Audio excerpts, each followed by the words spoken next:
Hello everyone, it's Amanda with Orchid Divinations, and I'm here with your message of the day.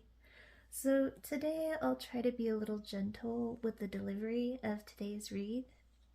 My cards and guides don't really pull punches when calling me or others out, and today is no exception. But again, I'll try to be a bit more gentle on delivery. So, today the universe wants to address that lately you've been refusing to acknowledge yourself as the creator in your world. You're being too influenced by others who you see in comparison as successful in life. These can be powerful people in your eyes, role models, authority figures, bosses, parents, high flying friends, maybe even that one social media influencer. Being overly influenced, thus giving away your own power. I hear you are choosing your own prison unknowingly by relinquishing your power and claiming these others are the end all of authority and stature. Their means of stability and happiness have worked well for them, so you feel you were forced or pressure yourself to fit that too, saying it's just how it is or how it's meant to be. That's what they say, so it is law, it is fact, that is perfection, that is the goal, it makes them happy, so too it will make me. But deep at the core, your soul is screaming for you to take your power back. Yes, these others have a nice, stable life on the outside, and that's what works for them. But it doesn't have to be a cookie cutter model for your life. Like a checklist you set yourself to follow each footstep and constantly look back in comparison, all the while wondering why you feel dead and uninspired inside each step of the way. Yes, at gatherings, when you share your similar accomplishments and progress, the praise and approval feels validating and fantastic in those moments.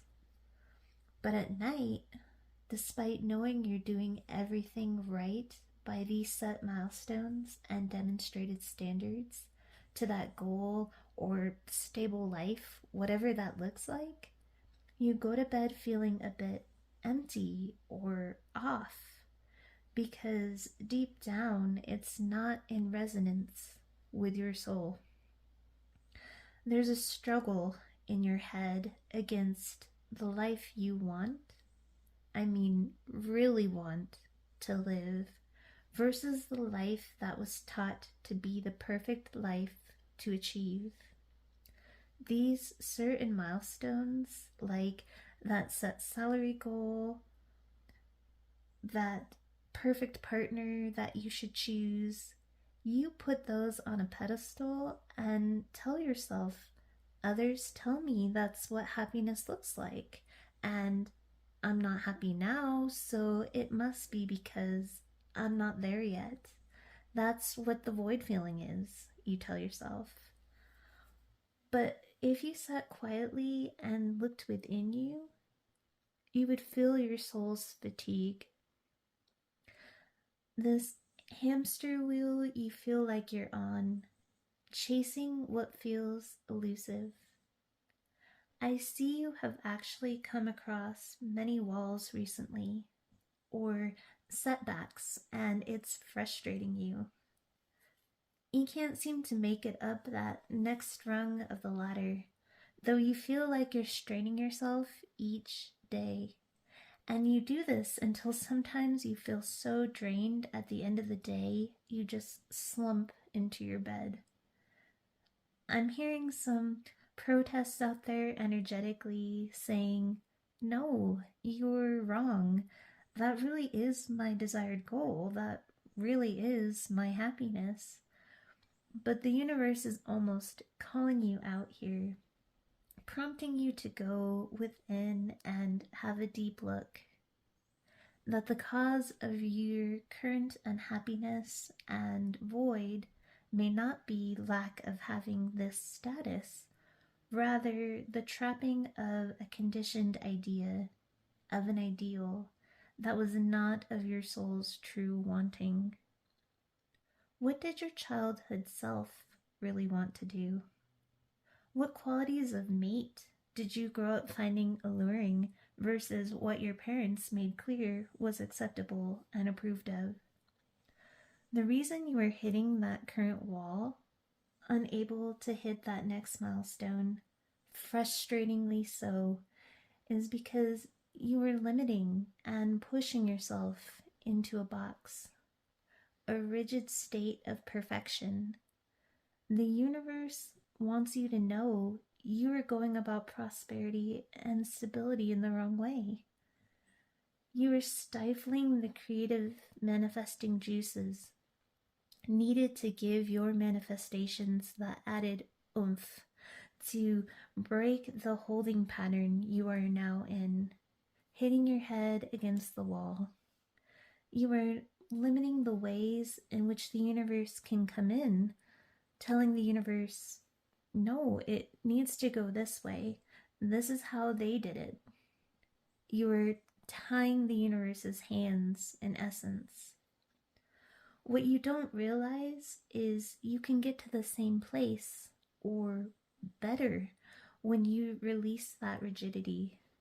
Take a creative approach that looks different on the surface and release the fear of disapproval of your process, knowing it's the prosperous result that will speak for itself. You don't need to do things exactly how they did them. Their way hasn't worked for you, and you know that's not the only true measure of success. As in one of my previous daily reads, a lot of this also comes down to that fear of rejection, that you'd be pushed out of your friend, family, or work group. But you were born different. Your soul was put here to break the mold. You are limiting that power that you, and I mean those of you watching this, because not everyone will see this, you are limiting that power you were born with. I'm hearing you are a master manifester, put here to lead by example, to manifest from a place of true creative integrity that resonates with what your heart felt your dream life would look like as a child.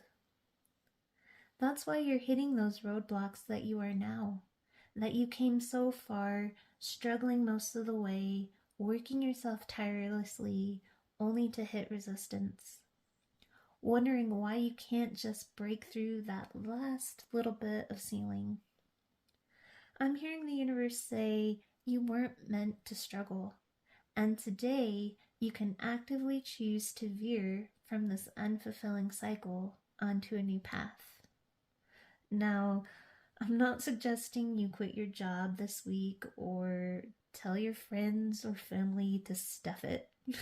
My guide's nice choice of words, not mine. But rather look within and start making and integrating your inspired creative ideas when you hit those blockages. Don't look to how those people around you did it. Do not put on a pedestal what was told should be your ideal, but rather clarify what is truly ideal for you.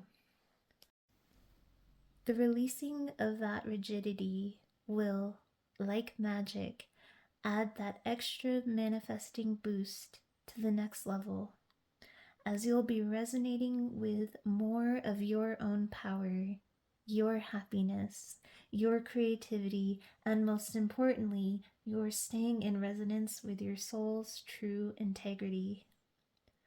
Much like a few days ago, the message still holds. Clinging to the fear of being rejected or ostracized is staying in a prison of your own making and blaming others. Your true happiness is calling you, and the irony is, when you resonate and manifest without fear of reproach and ignoring others' restrictive views in the meantime, those connections and people you cherish will eventually be drawn back toward you in a healthier, energetic way when you're living and achieving via your true power. Because the discomfort, that restrictive push pull that tainted the dynamic in whatever connection that was, parents, bosses, etc., that fear of not measuring up and teetering dangerously on the edge of disapproval and shunning will be gone and overshadowed by the happiness, freedom, and abundance you will bring in by flowing and going at things your own way, not theirs. And bonus, any toxic connections that were dousing your manifesting power will fall away if they were meant to. So, no longer believe the untruths of those in authority. Become your own authority and live in the light of your own truth. Forge your path as you were meant to and break those restrictive molds. Sending you all of my best today with love and light. Have a wonderful rest of your day.